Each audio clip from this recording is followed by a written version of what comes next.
fact that we had to cut short that episode is emblematic of the problems in our society, including very unreliable infrastructure, unreliable internet, among others. So even mga middle class katulad natin, we're victimized by that. And it's not like you have many options. So I switched from one conglomerate to another conglomerate. Let's just hope the postpaid of one conglomerate works better.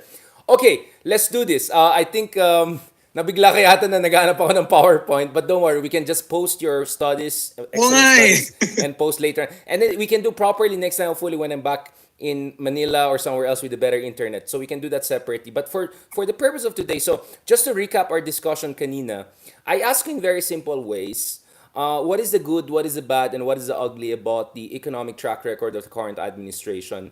And we had a little bit of a back and forth about, I mean, ontological almost. What is good, right? And how? Why should we even talk about good when there's nothing good? And I think we agreed that wag pilitin kung wala naman talagang good.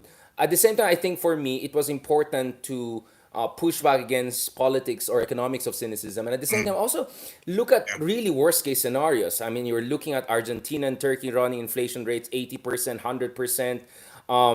These are not banana republics per se. I mean, Argentina and Turkey are among the fastest growing economies, and yet inflation is horrible in those countries, 10 times worse than the Philippines.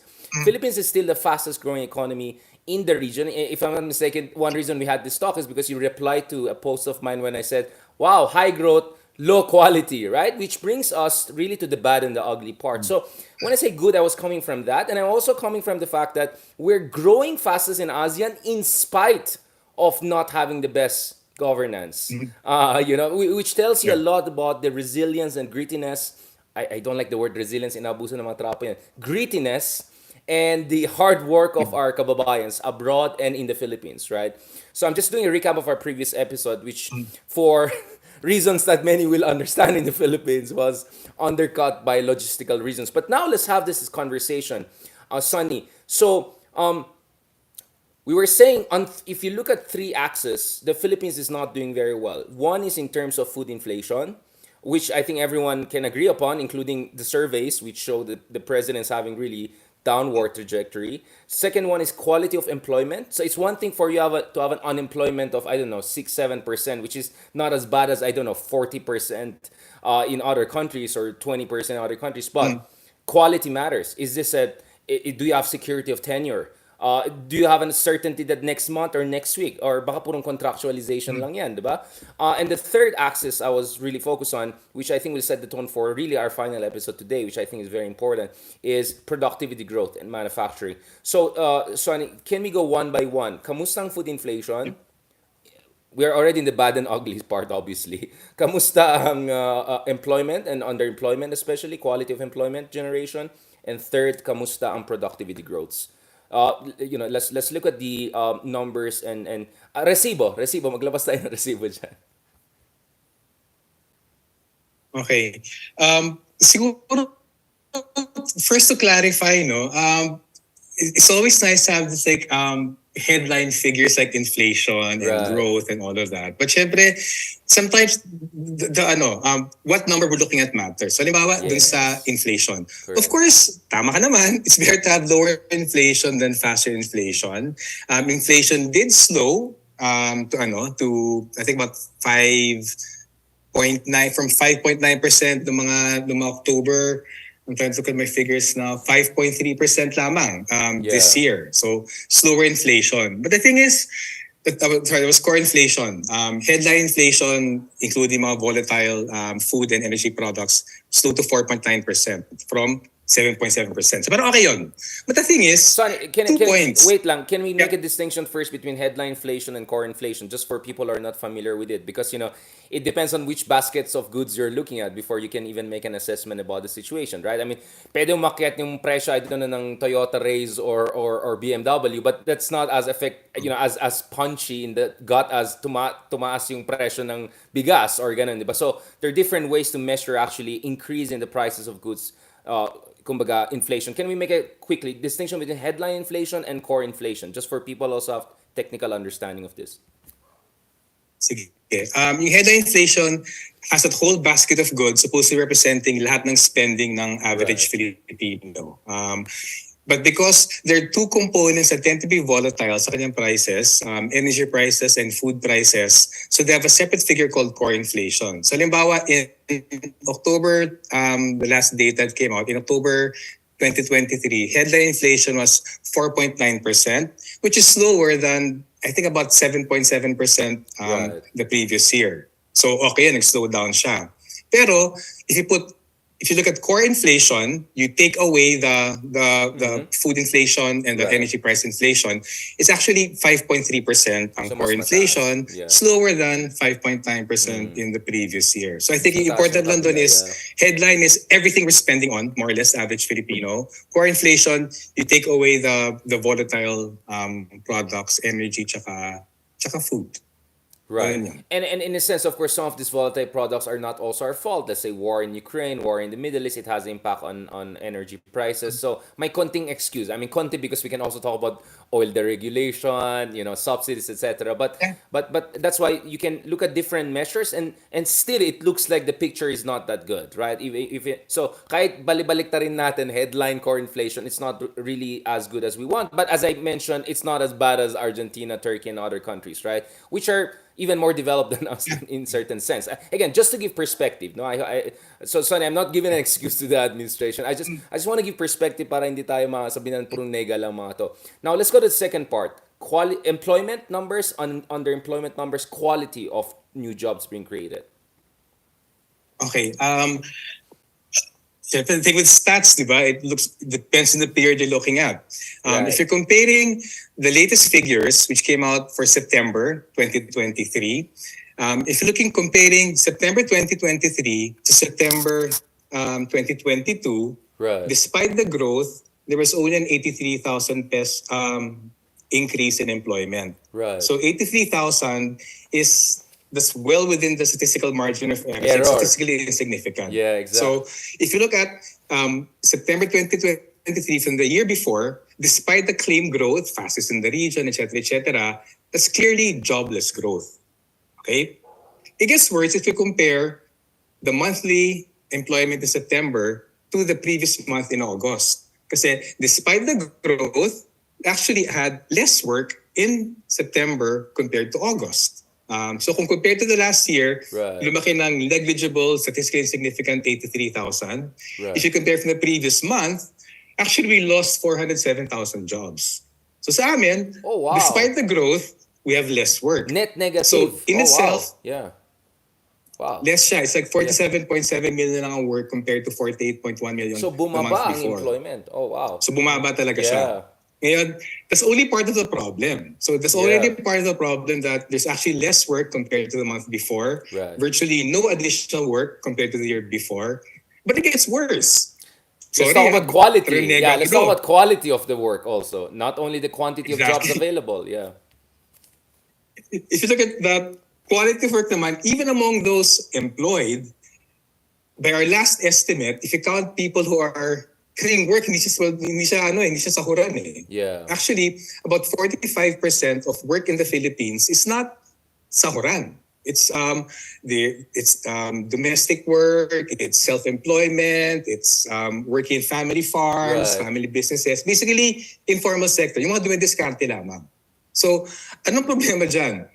If you have about roughly 48 million Filipinos working, yung nasa informal work is over 20 million. Informal work, Right. it's irregular work, ang baba ng kita mo, you work a few hours Oo. lamang, you're earning like really, super, super low pay yan. So that's problematic sa quality of work. Second thing, even among those sa tahuran, did you know, out of roughly, the government claims na by the figures, it's about 24 million salaried workers in the private sector. Salary Out of those, meaning about medyo 20 regular sila. Meaning medyo may regularity. There's like 13-month pay, I don't know, some sort of healthcare, etc. Just to, No, ayun nga eh. Yun ang pero point hindi ko rin eh. eh. Yeah. They're Yeah, it gets by oh the my labor goodness. force Yeah. sa sahuran. Yeah. Sahuran sila, but yung nasa formal establishments na you have to assume may ganyang klaseng regular pay, may kontrata, verbal or written, it's only about 10 million. Sobrang liit, diba? Actually, about a little bit over 9 million lamang. Right. So Nandun. less So than even 10% doon sa mga of the sahuran, population. majority, Yeah. Yeah. Yes, tumatanggap sila ng sahod but without all the protections sa labor code. And that's also, even among that roughly 10 million na nasa formal establishments, I mean, the DOLE has about, I think, 500 labor inspectors. They can visit, I think, randomly lang doon sa all the establishments, maybe like Yeah. 6,000 establishments a year. So you also have to, you can't assume then na even those in regular establishments get all their benefits, get all the protections that Yeah. labor code produces. So sa akin, that's so important kasi we have a super informal economy. And I think Yeah. that's part yung advocacy mo. A non-industrialized economy is never going to be a formal economy. So you Never. don't have the Yeah. formal processes involved in that and all the whole infrastructure for that. So sa akin, bottom line, in terms of the jobs we're not generating, in terms of jobs we're actually losing, may problem. But even the jobs that are there, Yeah. they're such poor quality It's jobs. gig And economy. that's It's gig economy, right? I mean, I don't know. It's like the posh version is vlogging, like what we're doing, right? There's no regularization, there's no contract. Parang kumbaga yun yung konyong version vlogging, right? But for marami sa ating mga kabayan, mayroon silang trabaho, but the quality of the work, it's there's no certainty, there's no security of tenure, there's no benefits, nothing. And this is a condition for vast majority of Filipino people in the workforce, which tells you a lot about how backward the Philippines is in terms of quality growth generation. But Sonny, we also mentioned methodological mumbo jumbos that you can do in terms of counting, right? Like, paano mo masabi na isang tao ang may trabaho, di ba? Sonny Africa. You can also play a game around that, right? The number of hours, the regularity, you can play that to push up the numbers of employment. So don't take statistics on the face value. Look at the methodology and how they measure employment, for instance. okay. Actually, super good question yan. Since April 2005, there's been a big pet peeve of ours sa Ibon. Yes, Kasi the government exactly. changed their definition of who counts as Arroyo unemployed. administration So, to, naalala ko to. Oo. yeah, di ba ang tagal na nun? Yeah, I Actually, know, I know, I know. even si President Aquino complained about that eh. Pero Yeah, nung yeah. presidente na siya, hindi niya pinindigan. But Exactly. anyway, ang problema, since there was a shift in methodology na basically it's not enough to not have a job to be counted as unemployed. Yeah. Kailangan you don't have a job plus you're looking for work in the last 6 months plus at the drop of a hat in the next 2 weeks pwede ka pumasok. So that sounds innocent. But the thing is, when they put those two qualifications in, Yeah. had to have looked for work in the last 6 months, should be able to immediately enter work. Even in 2005, about 2.5 to 3 million jobless Filipinos weren't officially counted as unemployed. Wait And lang. that's still happening So, today. Sonny, let me put it this way. Hindi lang mahirap maghanap ng trabaho sa Pilipinas, mahirap din ma-qualify as unemployed sa Pilipinas. Like we're kind of like... Yeah, mahirap mabilang na unemployed Ang ka. hirap, yeah, exactly, Even yeah. you talk about mag-unemployment benefits tayo. Oh my God, ng gobyerno, hindi ka ma-unemployed eh. At Correct. I'm not a facetious comment. Kinumplain ng Ibon in April 2005. Oh my God, I've been here for so long. Anyway, kinumplain namin April 2005. A couple of weeks later, then NSCB came out with a blog saying, tama lang na people like that who haven't been looking for work should be counted as unemployed kasi tamad sila. So screenshot ko yan. Oh, And that's, I think, that's victim glaring. May problema blaming, talaga. gaslighting. Alam ko may isang admin dyan na napakagaling sa ganyan. Gaslighting, victim blaming. Oo. Ibang klase. Yeah. So ayun, sa amin, that matters so much because it also explains kung bakit, despite the decrease in working Filipinos in September from the month before, that also explains kung bakit the unemployment figure actually fell to 4.4%. So sa amin, again, sabi nga nila, Medyo statistics mambo-jumbo yan, lie. no? But before we go to the number 3, which is really my pet peeve, which is productivity manufacturing, let's talk about the first one because may version din tayo ng victim blaming like, ay, tumaas ang presyo ng bigas. Walang problema. Bawasan natin ng rice. Healthy lifestyle tayo. Yung mga ganyan Ganun, di ba? comments, di ba? Yung mga ganyan comments. So, my goodness, I mean, just the deracinated nature of some of the people in government sometimes, the comments they make, it's just mind-boggling. Hindi nga kayo magaling na technocrat, gaslighter pa kayo victim blaming. Like, I mean, I agree. I cut my rice, di ba? I cut my rice, but you have to have steak, you have to have meat, you have to have healthy alternatives to carbohydrates. But how can you afford that? Mas mahal pa sa bigas yung... You know what I'm saying? Like, just the insensitivity of it. These people don't seem to know anything. I don't think they even grocery like you and I, right? Like, forget about palengke. So, Yun lang, bro. I mean, like, just the two, we already see gaslighting as one of their ways out. But let's go perhaps to the most important one, productivity growth, manufacturing, because the manufacturing imperative, as Danny Rodrik put it, who's, by the way, Turkish-American Yeah. economist, right? So let's talk about this. Kamusta ang productivity growth in manufacturing sector and agricultural sector, which my co-columnist Chelito Habito also always talks about in his column in the Philippine Daily Core. And of course, former NEDA chief. Nagtrabaho ka ba kay Chelito? Kanino ka nagtrabaho sa NEDA noon? At that time, Parang ayaw mo wala na na. sabihin na. Parang ayaw mo na sabihin. Kasi, I, I left NEDA because hindi ko gusto yung takbo Yeah. sa NEDA. I mean, I Yeah. still have friends in NEDA, but Yeah. nag-solution talaga ako. I mean, I came from university, you want to development work, where do you go? Correct. NEDA. But Correct. after 11 months, sabi ko, oh my God, dead end to. Yeah, So, malabo to, nag-aaral na lang malabo ako to. ulit. But again, for fairness, people can check on our podcast, my interview with Arsenio Balisacan, Dr. Balisacan, of course, to get the other side of the things. Fair naman ako, I interview all sides. But Poverty guru. yeah, Ganun siya. exactly. Of course, ka-Ilocano ko yan, kaya bias kami. I'm kidding. Speaking up now. Yeah. Sunny, let's talk about this. Number 3, productivity. Kamusta naman ang productivity? The Ay, other, teka. Sorry, please. pero sorry, magto 2.5 lang ako. I think it's so important to look at the unemployment figures and to look at the quality of work kasi that explains why there are more Filipinos declaring themselves as poor now compared to a year ago. And that's so important eh. You can't talk about growth, you can't talk about foreign investment, you can't talk about investor interest if there are a million more poor Filipino families compared to, say, the middle of 2022. From 12.2 million, according to SWS, nag 13.2 million na yan. And that matters kasi para saan pa yung growth, diba? Para saan pa yung Yeah. investment? Para saan pa yung pinagmamalaki na all the competitiveness? So sort of wanna add that kasi that fills in that's the last bit of the puzzle of why people are suffering right now because they don't have jobs. Pero kung sa productivity, okay, sa totoo lang, productivity has been increasing sa manufacturing. Yes, I saw that. Kaya nga, I wanted to get your But the thing your is, the understanding way of that. manufacturing Yeah. productivity is the way productivity is measured, value added over employment.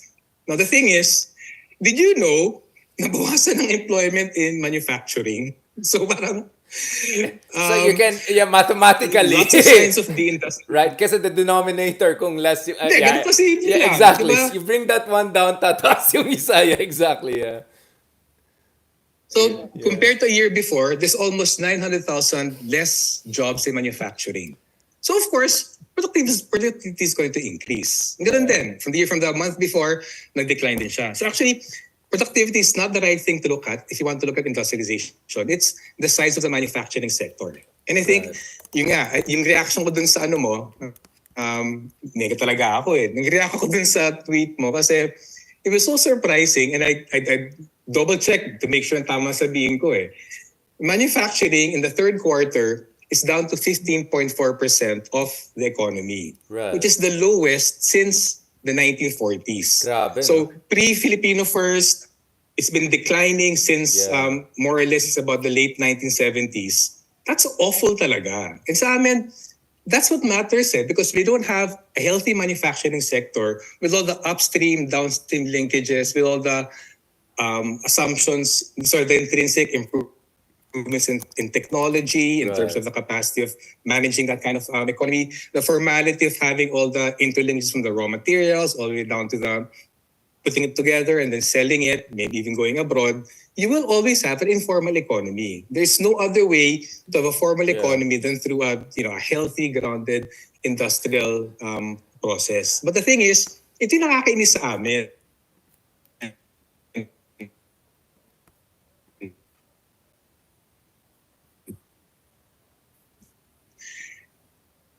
Trivia na lang sa'yo. Trivia lang, di ba? Did you know that's actually more than the medium and high technology exports of South Korea?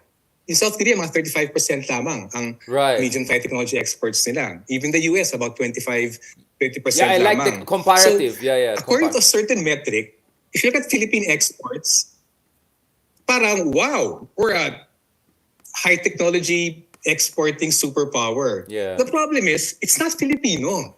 They Yeah. come from export processing zones. They Yeah. come from the technology manufacturers based in export processing zones. That's maliit And yung not added actually value. even technology intensive. It's mainly Yeah. there's a bit of testing, Yeah. a bit of assembly. Yeah. And hindi ko makalimutan 80 to 90% of the inputs of all these technology exports actually imported. So literally, our value added Yeah. is we're like putting it together, Sobrang putting liit it into lang. boxes of its Exactly. final product. Yeah. And I think that matters so much kasi statistics can deceive And one of the most deceiving things about statistics now, even the size of the manufacturing sector, one, it doesn't reflect your industrial base. In US, halimbawa, after like 4 decades of globalization, the US spread out their industrial base globally. Like Right. Apple, di ba? Apple high-tech, but wala naman manufacturing plants sa US. It's in China, it's in Taiwan. So the thing is, if you look at the US industrial statistics, parang de-industrialized sila.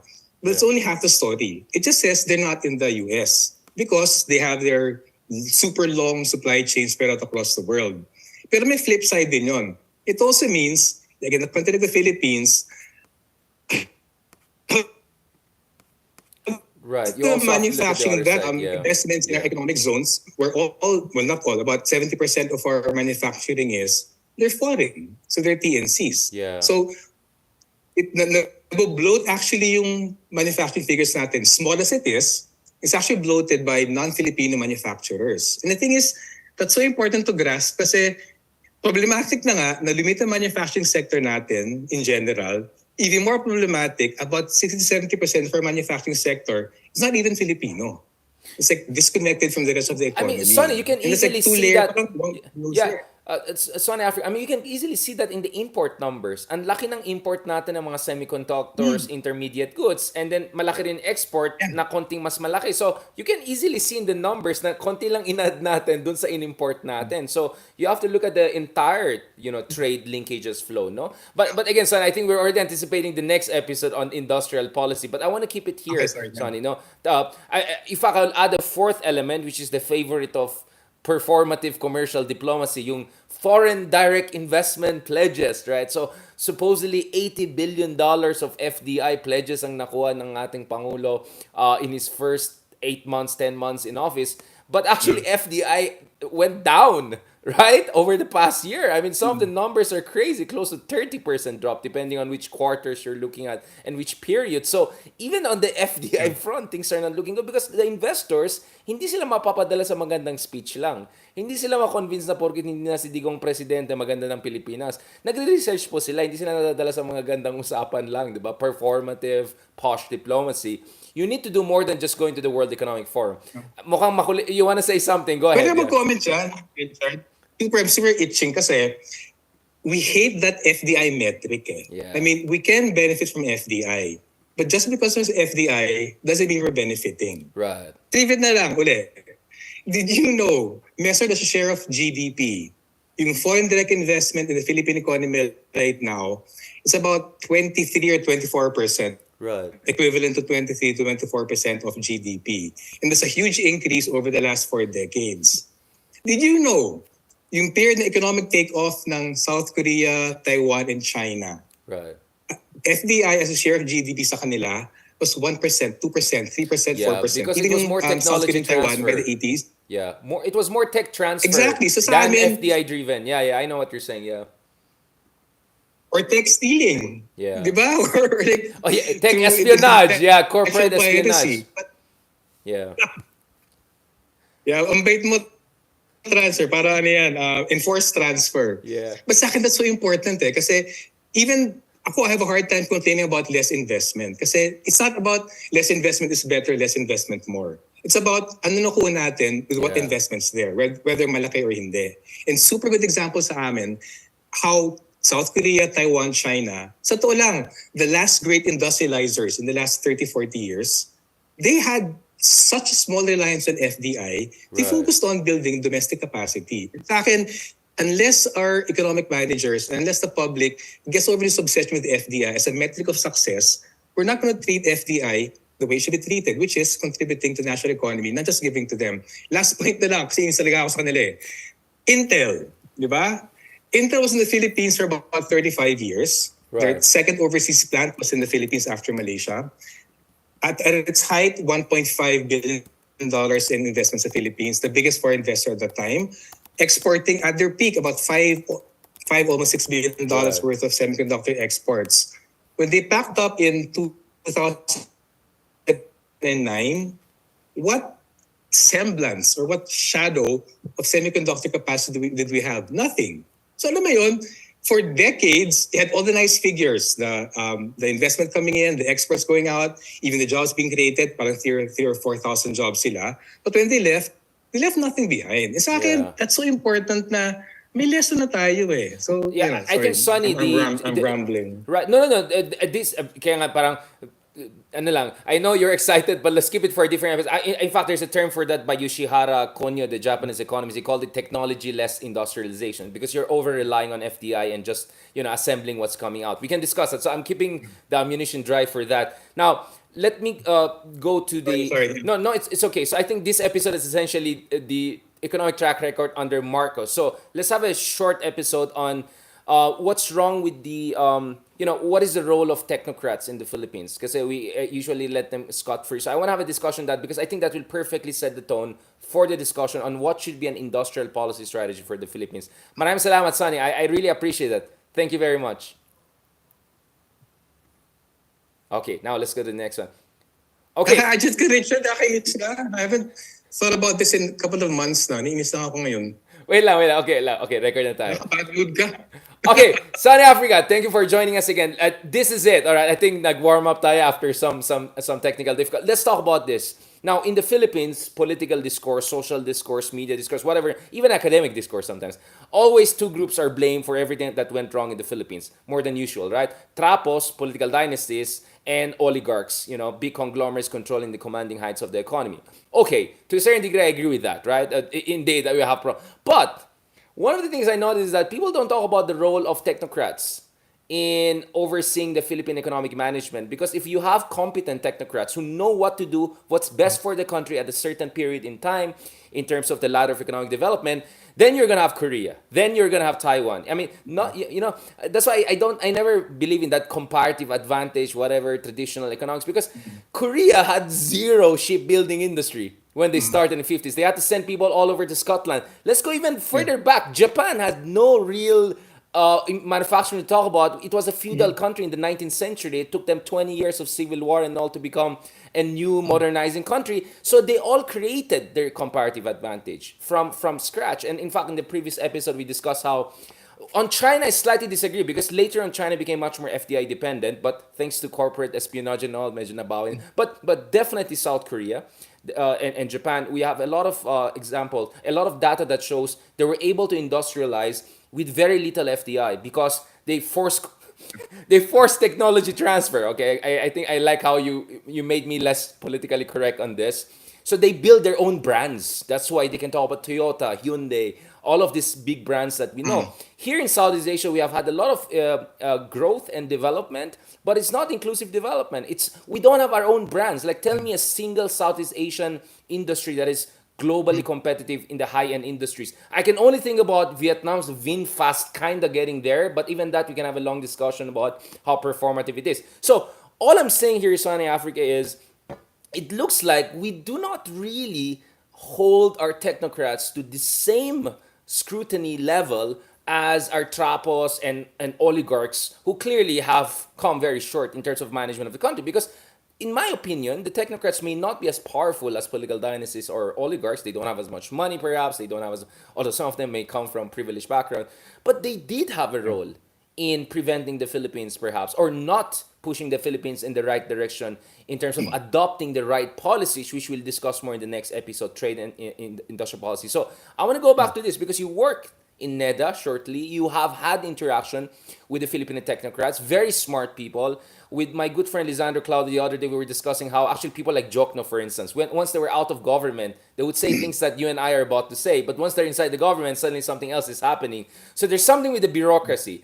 And in fact, the argument is there's perhaps even pressure on these technocrats not to do the right thing because the elite class, the propertied class, has an interest in a conservative, inflation busting economic strategy, not on a productivity, manufacturing driven strategy that may hurt their interest, right? Because kung mayaman ka, inflation is your number one problem. Inflation cuts into your savings, into your assets, etc. And you're not so interested about manufacturing and job creation and all.